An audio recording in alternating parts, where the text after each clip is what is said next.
ತುಮಕೂರು ವಾಯ್ಸ್ಗೆ ಸ್ವಾಗತ ಸ್ನೇಹಿತರೆ. ಸಬ್ಸ್ಕ್ರೈಬ್ ಆಗಿಲ್ಲ ಅಂದ್ರೆ ಈಗಲೇ ಈ ಕೆಳಗೆ ಕಾಣುವ ಸಬ್ಸ್ಕ್ರೈಬ್ ಬಟನ್ಗೆ ಈಗಲೇ ಕ್ಲಿಕ್ ಮಾಡಿ. ನಾವು ಮಾಡುವ ವಿಡಿಯೋಗಳ ನೋಟಿಫಿಕೇಶನ್ಗಾಗಿ ಬೆಲ್ ಐಕಾನ್ ಅನ್ನು ಪ್ರೆಸ್ ಮಾಡೋದನ್ನ ಮರಿಬೇಡಿ. ಇದು ಮಹಾಗಣಪತಿಯ ವಿಷಯವಾಗಿ ವಿಸರ್ಜನಾ ಮಹೋತ್ಸವದ ಅಂಗವಾಗಿ ಏನು ನಾಳೆ ನಡೆಯತಕ್ಕಂಥ ಮೆರವಣಿಗೆ ಮತ್ತು ವಿಸರ್ಜನೆ ಕಾರ್ಯಕ್ರಮವನ್ನು ನಾವು ಮೆರವಣಿಗೆಯಲ್ಲಿ ಯಾವುದೇ ತೊಂದರೆ ತಾಪತ್ರಯಗಳು ಆಗದ ರೀತಿ ಪ್ರತಿ ವರ್ಷ ಯಾವ ರೀತಿ ನಡ್ಸ್ಕೊಂಡು ಬರ್ತಾ ಇದ್ದೀವಿ, ಬಹಳ ಗೌರವವಾಗಿ ನಡ್ಸ್ಕೊಂಡು ಬರಬೇಕು ಅಂತ ಈಗಾಗಲೇ ಮುಂಜಾಗ್ರತೆಯಾಗಿ ನಮ್ಮ ಕಾರ್ಯಕರ್ತರಿಗೆ ಎಲ್ಲರಿಗೂ ಕೂಡ ಹೇಳಿದ್ದೇವೆ. ಇಷ್ಟು ವರ್ಷಗಳಲ್ಲಿ ಕೂಡ ಯಾವುದೇ ಒಂದು ತೊಂದರೆ ತಾಪತ್ರಯಗಳಿಂದಾಗಿ ವ್ಯವಸ್ಥೆ ನಡೀತಾ ಇದೆ. ಜಿಲ್ಲಾ ಪೊಲೀಸ್ ವರಿಷ್ಠಾಧಿಕಾರಿಗೂ ಕೂಡ ನಮ್ಮ ಕಾರ್ಯಕರ್ತರ ಒಂದು ಸಭೆ ಕರೆದಿದ್ದರು.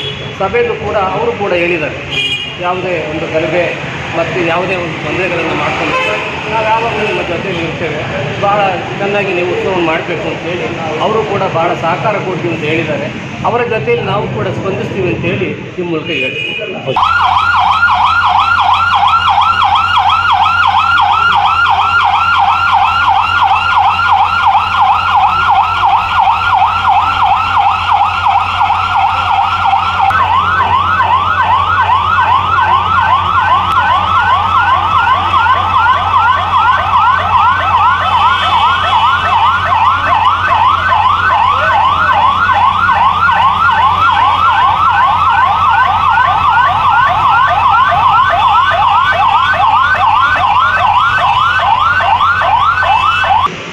ನಾನು ಮುಖ್ಯವಾಗಿ ಮೆರವಣಿಗೆ ವಿಷಯವನ್ನು ತಮ್ಮ ಮುಂದೆ ಹೇಳಲು ಇಚ್ಛೆಪಡ್ತೇನೆ.